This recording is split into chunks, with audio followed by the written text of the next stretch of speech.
Guys, welcome back to another reading of Art Spiegelman's Mouse.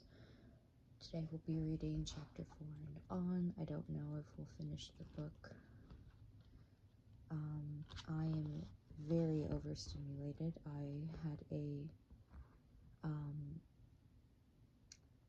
had a concert that I went to, and I am still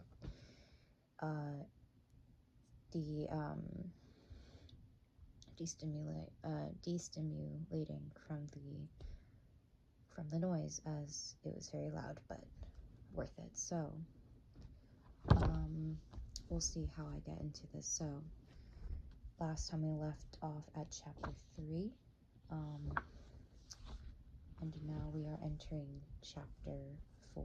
So once again, I would like to remind people that I do not own the rights to Mouse. This is just me reading the book that I bought. So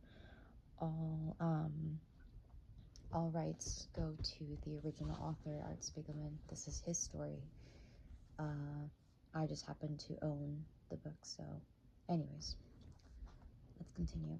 Chapter 4. You're late. No, I'm not. I said I'd be by after dinner. But now it's dark out. I wanted you to climb to the roof. It's a leak in the drain pipe. Huh? But I'm no good at fixing that kind of stuff. Why don't you hire somebody? Ach, you and Mala, you both think money grows on bushes. I'll fix it myself. That's crazy. You can't climb a 2-story ladder in your condition. If you want, I'll pay for the handyman. Never mind, forget I said anything. Just come sit with me. I have to pedal. Otherwise I get another leg cramp. What are you holding? A new tape recorder. Writing things down is just too hard. So how much you paid? Only $75. It was on sale. Psh, at Corvette's, you could find it for maximum $35. But skip it. Just tell me about when you got back from the POW camp in 1940. POW, prisoner of war. When first I came home, it looked exactly so as before I went away. It was still very luxurious. The Germans couldn't destroy everything at one time. It was 12 of us living in father-in-law's household. It was Anya and me and our boy, Richu. Once again, apologies if I butcher any of these names. If you can find the correct pronunciation, let me know and put them in the comments down below. Thanks. Anya's older sister, Tasha, her husband, Wolf, and their little girl, Bibi. And it was Anya's grandparents. They had maybe 90 years, but very alert. And of course, it was my father-in-law and my mother-in-law, and also the 2 kids from your Uncle Herman and Aunt Helen, Lolik and Lonya. Herman and Hella were lucky. They were visiting the NY World's Fair when the war came. This saved them. Grandmother, your stew is even tastier than I remember. No, it's not like before the war, Vladik. I can't get the foods I need. Each of us gets coupon for 8 ounces of bread a day and a tiny bit of margarine, sugar, and jam per week. That's all. So how do we manage? I've donated a lot to the Gemind,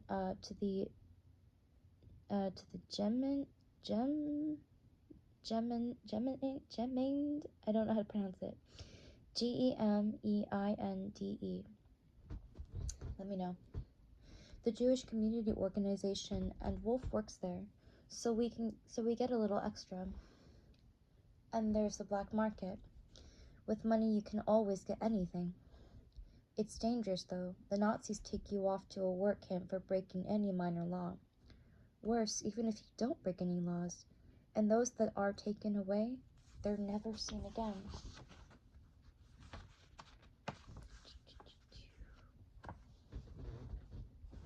Oh, where's my head beanie? Thank you. Sorry, I'm putting on my beanie because my hair has gotten long and it's getting in my face, and I need a beanie to move it out of my face. There you go. Alright. Well, we should be happy we're all together with enough to eat, but we must really tighten our belts until the war ends. Come, let's play rummy while the ladies clear the table. I love that game, rummy. Has the family been taking good care of my Bilsko textile factory? Don't you know? All Jewish businesses have been taken over by Aryan managers. I went to our factory in Lodz and they said, better go home today, old man. Tomorrow we'll carry you out. What? But isn't any money coming in? Not a single zloty. And the family wants to live in the way it did before the war. Okay, Vlad, cut the cards. But Wolf, what kind of work are you doing? Just a little office work for the Gemengs. But a few months ago, father-in-law took all his valuables home from the bank safe. How long can savings last? Don't worry so much, Ludwig. You'll see. The war will be over like lightning. Yeah, like lightning. Ach. Wolf looked only to play cards. And over like lightning, however, it lasted until 1945. I went the next day to Modrzejowska Street, Modrzejowska. Here people still made money from secret businesses, not so legal. Food coupons for Reichsmarks. Vladek Spiegelman. Mr. Ilzek, what are you doing in Sosnowiec? Ilzek used to be a customer of mine, the best tailor in Katowice.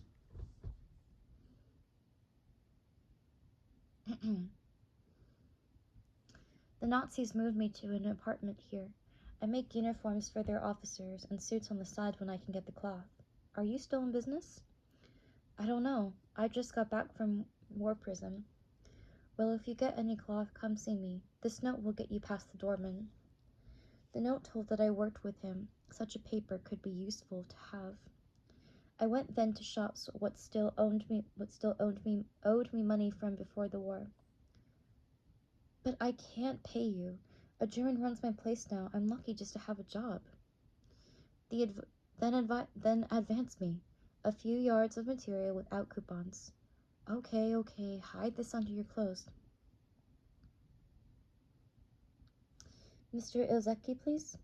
So I made a nice few zlotys from the very first week I came home. I remember father-in-law was so happy with me. You see, at least there's one smart guy in the family.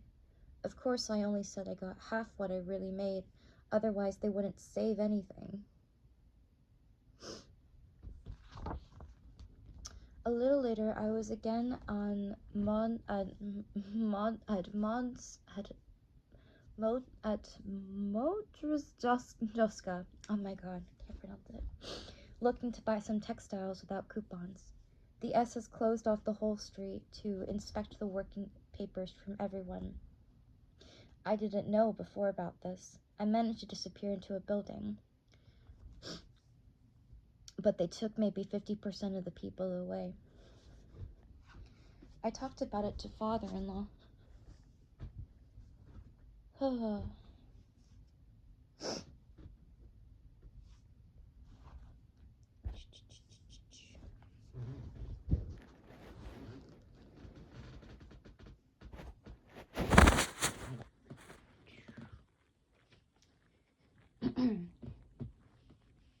They almost got me. I need more than just Ilzek's notes. I'll need more than just Ilzek's note. It's true. Come. We'll visit a friend of mine who owns a tin shop. I think his overseer can be bribed. And so it went. Okay, Vladek, since we can make things for Germany, we can get you a priority work card. Remember, if there's a roundup, run in here and pretend you're working. I learned here to do things that were useful to me when I came to Auschwitz. And so we lived for more than a year, but always things came a little worse. Father-in-law had a nice new bedroom set. The Germans looked to grab such furniture because in stores it wasn't any more to get. Wolf and I uh, schlepped everything valuable downstairs for a Polish neighbor to hide. Oof, are we leaning the other bed upstairs? Are we leaving the other bed upstairs?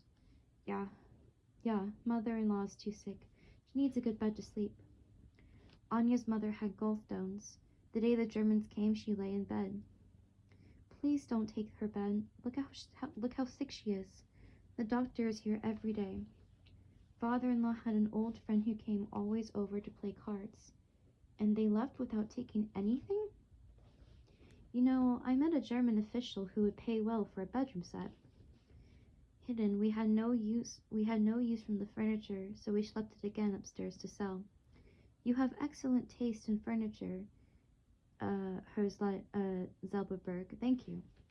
My man will be right back to get your wife's bed too.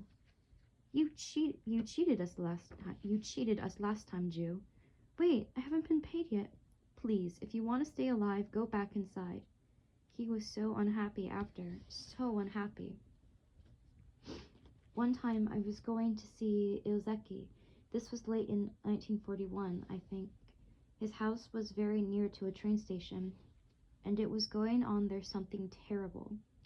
I had to pass near, and they were grabbing Jews if they hadn't papers or no. What had I to do? Will I walk slowly? They will take me. Will I run? They can shoot me. Then from far I saw Ilzeki walking, so I went hastily over to him. Hello. Oh, hello. Mr. Spiegelman, what are you doing here? Don't you see what's going on? Quickly, come upstairs with me until the trains leave. Ilzeki lived in a very fancy house. He was the only Jew there. So I sat with him and his wife a good few hours. We heard shootings and screams. We survived me life that time. Ilzeki had a son that had the same age like Richu. You could only see how those children played together. If you could only see how those children played together. Listen, Vladek. We can't know what's going to happen to us, but we must keep our children safe. I have a good friend, a Pole, who's willing to hide my son until the situation gets better. I think he'd take your boy too. Yes, you may be right. Let me speak with my family. But I'm telling you, it was something terrible going on in our house when I even mentioned it. What? Have you gone crazy? How can you even think of giving Richu up to complete strangers? I'll never give up my baby. Never. Ilzeki and his wife didn't come out from the war, but his son remained alive. Ours did not. And anyway, we had to give Richu to hide a year later. When we were in the ghetto in 1943, Tasha took the children to... Wait, please, Dad. If you don't keep your story in chronological, I'll never get it straight. Tell me more about 1941 and 1942. So? Okay, I'll make it so how you want it. 1941? At the end of 1941, the Germans came with something new. Wolf ran from the Gemeinde. I'm going to say Gemeinde because it's spelled kind of like reminder, just a little bit. That's not how I pronounce it. Oh well. Look, they're putting these all up over town. Order. All Jews of Sosnowiec must be relocated to the Stara Sosnowiec quarter by January 1st, 1942. Non-Jews will be moved into vacated premises. All 12 of our household were given now to live in 2.5 small rooms. Most people got even less space, but father-in-law and Wolf had a little influence. But this wasn't yet a real ghetto still. You could go into other parts of town so long as you were home at nighttime. Hold the letter, Anya. I'm putting up a curtain to give us some privacy. Tasha insisted on getting the part of the room with the window. It doesn't matter, Vladek. I'm glad the whole family can stay together. It was no more than luxury life we had before. For a couple of months, I did hear still my black market business. Then came more bad news, very bad. What's wrong, Father? They just arrested my friend Nahum Kohn and his son. They've taken 4 Jews away who are dealing goods without coupons. I did much business with Cone. The Germans intended to make an example of them. The next day, I walked over to Madr to Mad to Madrzejoska Street, and I saw them. They hanged there 1 full week. Cone had a dry goods store. He was known all over Sosnowiec. Often he gave me cloth with no coupons. I traded also with Pfeiffer, a young man, a Zionist. He was just married. His wife ran screaming in the street. I was frightened to go outside for a few days. I didn't want to pass where they were hanging. And maybe one of them could have talked of me to the Germans to try to save himself. When I think now of them, it still makes me cry. Look, even from my dead eye, tears are coming out. What was Anya doing at around this time? Houseworks and knitting, reading. She was writing always her diary. I used to see Polish notebooks around the house as a kid. Were those her diaries? Yes, and also no. Her diaries didn't survive from the war. What you saw, she wrote after. Her whole story from the start. Oh my God, where are they? I need those for this book. Please, Artie, stop with the smoking. It makes me short with breath. I think it's all you're peddling. Don't be so smart. What I was telling you? Yes. After the hanging, I looked for another business. I started to trade gold and jewelry. It was easier to hide than clothing. I kept things hidden in the child's stroller, and I made a few zlotys. For a while, I had also a food business that I didn't yet tell you. I met Sklarzik. I met Sklarzik. He had a big grocery on oh my God, Madrzejoska. Butchering this name's hardcore. You're Zeibelberg's son-in-law, right? Come inside and wait for the rain to stop. So together we sat and spoke, and he helped from time to time a customer. Sorry, you don't have enough coupons to buy one half kilo of sugar. Still, she went out with 1/2 kilo. I smelled I could arrange something. Maybe then a little more. We spoke, and he made to me a proposition. Maybe you could sell my extra items to small shops in the area, under the counter. It was dangerous to carry these things, but maybe I could be lucky. When somebody is hungry, he looks for business. One time I had 10 or 15 kilos sugar to deliver.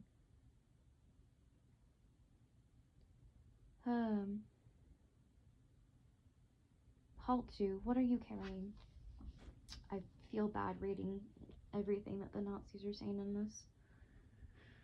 Oh, it makes me uncomfortable, but it has to be done. It's a book of World War II history, after all. What was I supposed to say? For this I could really hang. Sugar.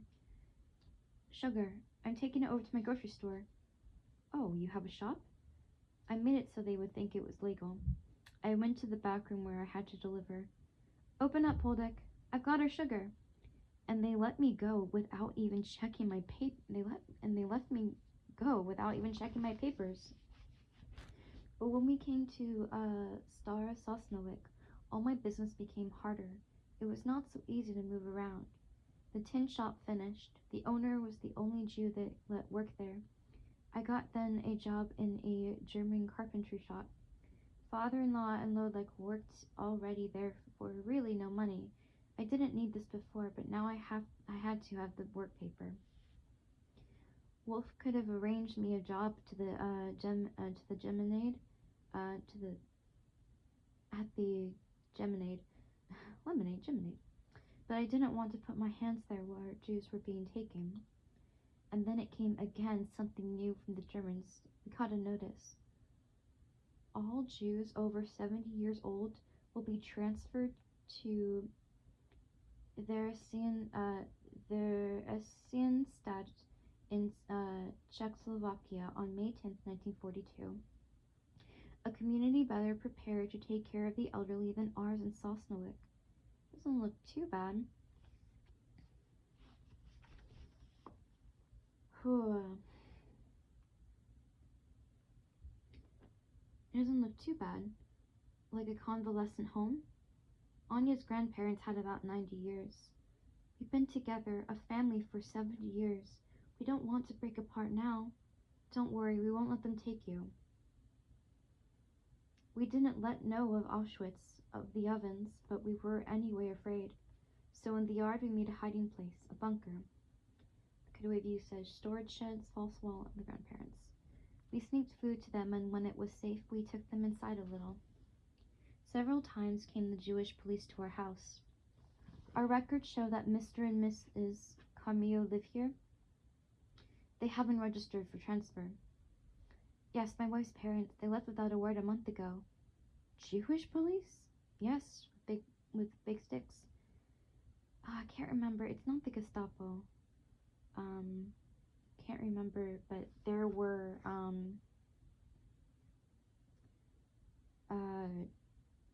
Jewish police officers that worked for the Nazis as a way to kind of save their lives. Like, if they worked for them and, brought in other Jewish people, their lives would be spared.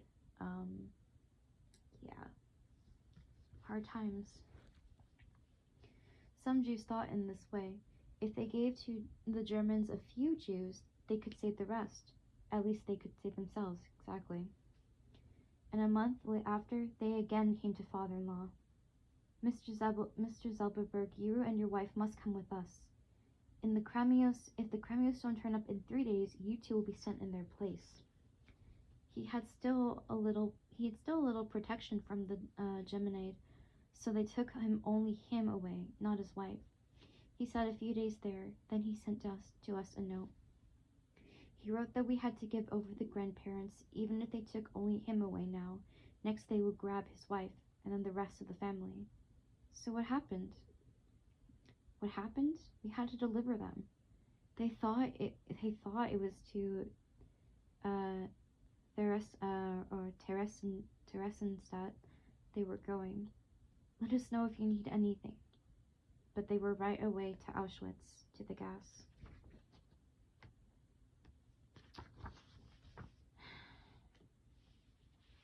It's hard hearing this.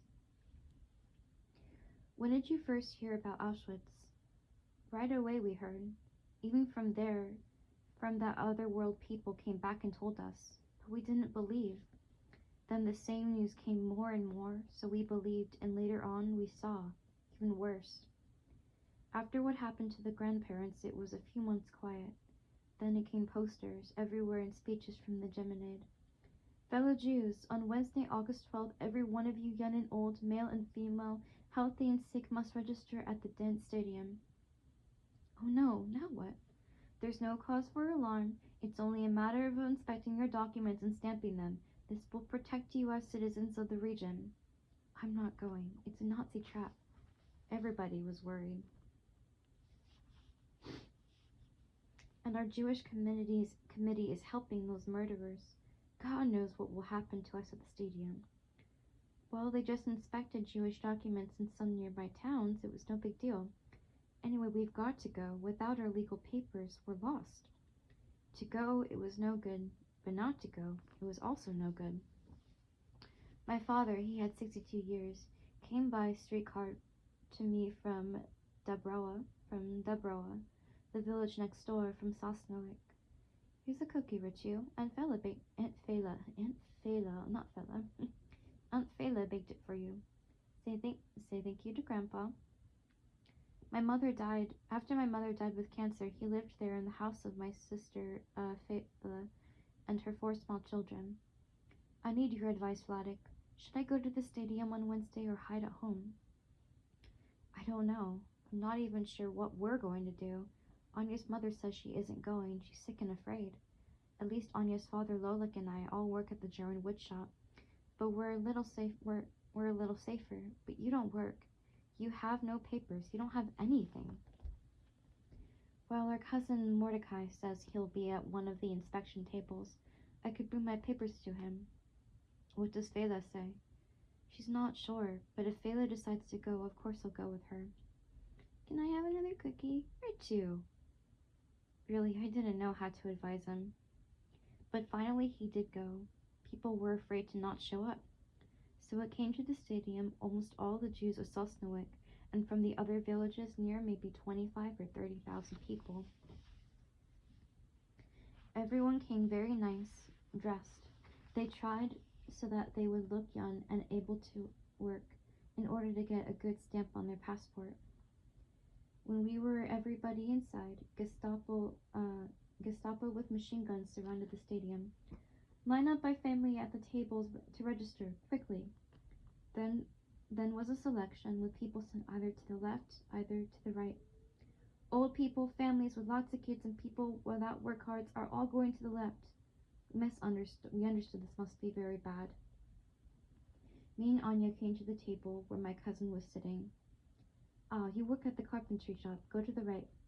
So we got stamped our passports and came quick to the good side of the stadium. Those they sent left, they didn't get any stamp. We were so happy we came through, but we worry now. Were our family safe? Look, there's Papa with Lolik and Lonya. We saw Wolf and Tasha. Our family seems to be okay. Did you see my father? I couldn't see him. I couldn't see anywhere my father. But later, someone who saw him told me he came through the same cousin over to the good side. Spiegelman to the right. Then came Fela to register. Her they sent to the left. 4 children was too many. Fela! My daughter! How can she manage alone with 4 children to take care of? And what do you think? He sneaked onto the bad side. And those on the bad side never came anymore home. Those with the stamp were let to go home, but there were very few Jews now left in Sosnowiec. One from three they kept at the stadium, maybe 10,000 people, and with them with my father. Well, that's enough for today. Yes, Sardi? Whoa, I overdid a little. I'm feeling dizzy. Maybe you should lie down a while. Are you finished? Uh-huh. My father's worn out. He's taken a nap. He was just telling me about the time everyone in Sosnowiec had to get his passport stamped. In the stadium? Yes, they got my mother then. She was taken with everybody else who was going to be deported to 4 apartment houses that were empty to make a sort of prison. They put thousands of people there. It was so crowded that some of them actually suffocated. No food, no toilets. It was terrible. People jumped out the windows to end their misery a little quicker. God. But my mother survived that. Her brother was on the Jewish committee and he hid her in a coal cellar till all the transports left. Then he got me a job scrubbing the people's filth, foam and excrement out of several apartments, and I managed to smuggle her out. Eventually, she and my father both ended up in Auschwitz. They died there. Where are you going? You didn't drink your coffee. I just thought of something. My father mentioned that Anya used to keep a diary, and I vaguely remember seeing them on his shelves in the den. I doubt it. I would have noticed them. Well, there's so much junk in there, it's worth a shot. Look at all the stuff. Old menus he picked up on cruises, a pile of stationery from the Pines Hotel. Incredible. 4 1965 dry dock savings bank calendars. I'll bet he never had an account there. He drives me crazy. He won't even let me throw out the plastic picture he took from his hospital room last year. He's more attached to things than to people. I really don't know how long I can take him. I really don't. I better be getting home. I'll look for those diaries next time. Wait, put everything like it is or I'll never hear the end of it. Okay, relax. Chapter 5, Mouse Holes. Hello, Artie? I'm telling you, I don't know what to do with your father. Just climb onto the roof. Mama? He insisted on fixing the drain pipe and got dizzy. I don't know how I ever got him down. What time is it? Now he wants to climb back up. What am I supposed to do? Please don't shout. Why don't you call a handyman? Jeez, Ma, it's only 7:30 a.m. Francois and I were up till 4. You know we don't get up till... Hello, Artie, it's Papa here. I'm telling you, Mala makes me meshaga. I want that maybe you could come now to Queens to help me. What? You've got to be kidding. You've got to be kidding. When I was young, I could do by myself these things, but now, darling, I needed your help from the drain pipe. Look, Pop, I'll call you back after I've had some coffee. Phew, maybe I was dreaming. Is it your father again? Uh-huh. He wants me to go help him fix his roof or something. Shit, even as a kid, I hated helping him around the house. He loved showing off how handy he was, and proving that anything I did was all wrong. And maybe he made me completely neurotic about fixing stuff. I mean, I didn't even own a hammer before we moved to this place. One reason I became an artist was that he thought it was impractical, just a waste of time. It was an area where I wouldn't have to compete with him. So, are you going out to Queens? No way, I'd rather feel guilty. Besides, I'm too busy and he can easily afford to hire someone. Hello, Pop? Listen, about the drain pipe, I don't think I can come. So? Artie, never mind, Artie.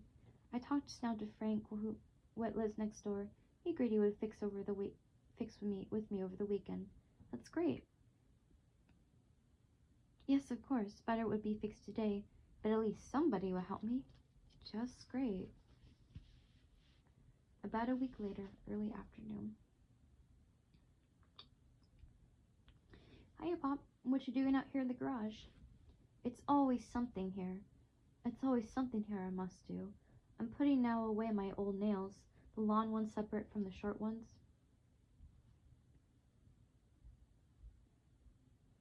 Is the roof all fixed up? Yeah, Frank from next door came eventually, and together we fixed. Do you need help with those nails or anything? No. Such jobs I can do easy by myself. Is everything okay? No. With my with my life now, it can't be everything okay. You go upstairs, I'll finish here my job, and in a few minutes I'll come up. Okay? Hi, Mala. Oi, you scared me, Artie. My nerves are completely shot living with your father. He seemed a little upset when I saw him downstairs. Do you think he's angry that I didn't come help him last week? I don't think so. But keeping this house fixed up is too much for him now. I keep telling him to sell it and buy a condo in Miami. He seems depressed. It could be that comic strip you once made, the one about your mother. What? Vladik saw it for the first time a couple of days ago. How do you know about Prisoner on the Hell Planet? My friend Ruthie has a son in college. He reads all the comics. He showed it to her and she gave me a coffee. Copy, not coffee. Shit. I knew it would upset your father, so I kept it hidden, but somehow he found it. I drew the story years ago. It appeared in an obscure underground comic book. I never thought Vladik would see it. Prisoner on the Hell Planet, a case history. In 1968, my mother killed herself. She left no note. My father found her in the bathtub when he got home from work, her wrist slashed and an empty bottle of pills nearby. Oi, Gott! I was living with my parents for the most part, as I agreed to do on my release from the state mental hospital several months before. I had just spent the weekend with my girlfriend. My parents didn't like her. I was late getting home. I suppose that if I'd gotten home when I expected, I would have found her body. When I saw the crowd, I had a pang of fear. I suspected the worst, but I didn't let myself know. A cousin herded me away from the scene. Come to the doctors. Your mother is, sick. He will explain. Dr. Orange lived nearby. Sit down, Arthur. I thought I should be the one to tell you. Your mother killed herself. She's dead. I could avoid the truth no longer. The doctor's words clatter inside me. I felt confused. I felt angry. I felt numb. I didn't exactly feel like crying, but I figured I should. She's dead. A suicide. Now, boy. No, let him cry. It's good for him. We went home. My father had completely fallen apart. Oi, Artie, why? Why? Such a tragedy. And not even a note. I was expected to comfort him. Mother, mother. Somehow the funeral arrangements were made. And for $950, we have a bronze casket with bronze colored velvet, and of course, for $2,000, we can. The night was bad. My father insisted we sleep on the floor, an old Jewish custom, I guess. He helped me and moaned to himself all night. I was uncomfortable. We were scared. The next day at the funeral home was worse. My father fought for self-control and prayed. I was pretty spaced out in those days. I recited to my mother from the Tibetan Book of the Dead. O nobly born, in your journey through the formless void, remember the unity of all living things. It was too much. I had to leave. A friend of the family found me out in the hall. Now you cry. Better you cried when your mother was still alive. I felt nauseous. The guilt was overwhelming.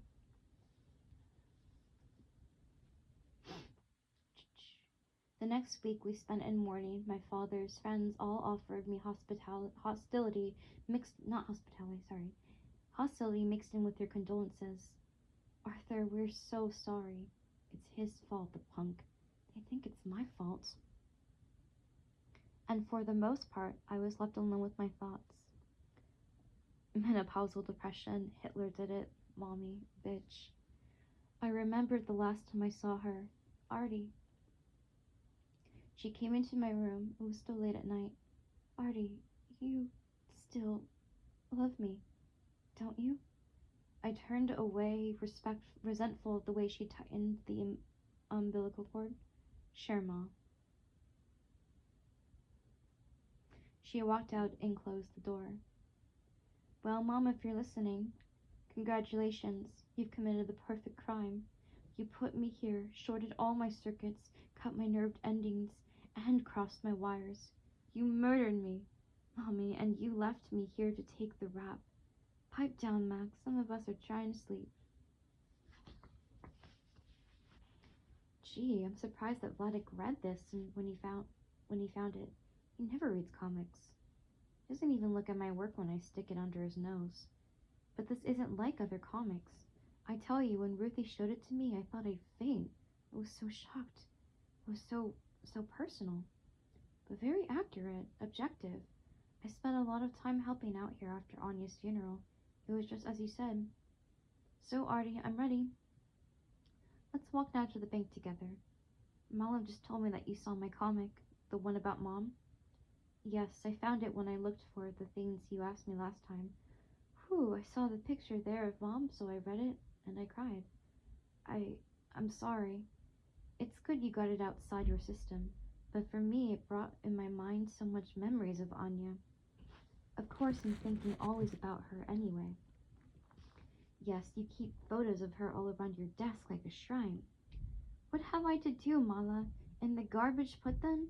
Of you also I have a photo on the desk. Don't do me any favors. You see what I have with her? Always whenever I do is no good. Did you find Mom's diary? So far this didn't show up. I looked, but I can't find. I've got to have that. Other time I'll again look, but now better we go to the bank. Okay. Every day I walk, otherwise in my legs the circulation makes me a cramp. It's something terrible and I can't sleep. But for my heart I must walk slow. What happened to you and Anya after the big selection at the stadium? Well, for a time it was everything quiet. Then in 1943 came an order. All Jews, what are left in Sosnowiec, must go live in an old village nearby called Stragila. I believe I pronounce it. And the Poles of Stragila, we Jews had to pay to move them to our houses in Sosnowiec, and here in Stragila would be our ghetto to live ever after. Our family got a cottage less space than before, but we had at least where to live. Many lived only in the street. Each day we were taken to Sosnowiec to work in German shops. Anya with her sister Tasha, they worked in a clothing factory, and I went together with my nephew Lolik to a wood workshop. Every day the guards marched us about an hour and a half to work. The guards, it was Jews with big sticks, they acted, so just like the Germans.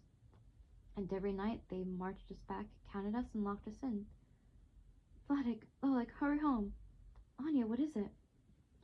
Wolf's uncle Persis is at our house. From Zau from Zauer from Zaurs or Zaurish? I don't know how to pronounce that. Yes, he's a big shot there, the heads of the Jewish council. He wants Wolf, Tasha, and Bibi to live with him in Zaurs. You've all heard the stories about Auschwitz. Horrible, unbelievable stories. They can't be true. One thing is certain, as bad as things are in the ghetto, being deported is even worse.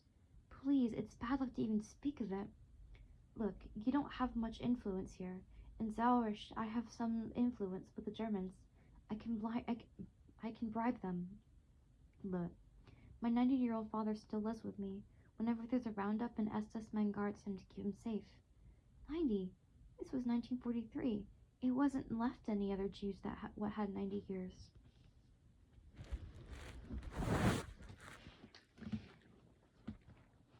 Persis was a really fine man, not so like Maniac Marin, the head of our ghetto, who looked only out for himself. Persis tried really to help his Jews. I can manage papers to take Wolf, Tasha, and Bibi, and maybe little Lonia and Ritsu if you let me. Yes, they'd be better off. You see, I wanted to send Ritsu someplace safe a year ago with Ilzeki's child. Things are even worse now, Vladik. We have no choice. No, we must all stay together. We've made it this far. God will still help us. Matka, be realistic. Anya's mother didn't like to look at the facts, but finally, even she agreed. And I think I'm actually going to end it here just because, oh God. There's a really brutal scene involving a soldier and a child. I'm not going to get into specific details, but anyways, I think I'll end it here just because I am getting tired and I need to eat something because I'm hungry. Anyways, thank you guys for listening. We'll finish it later.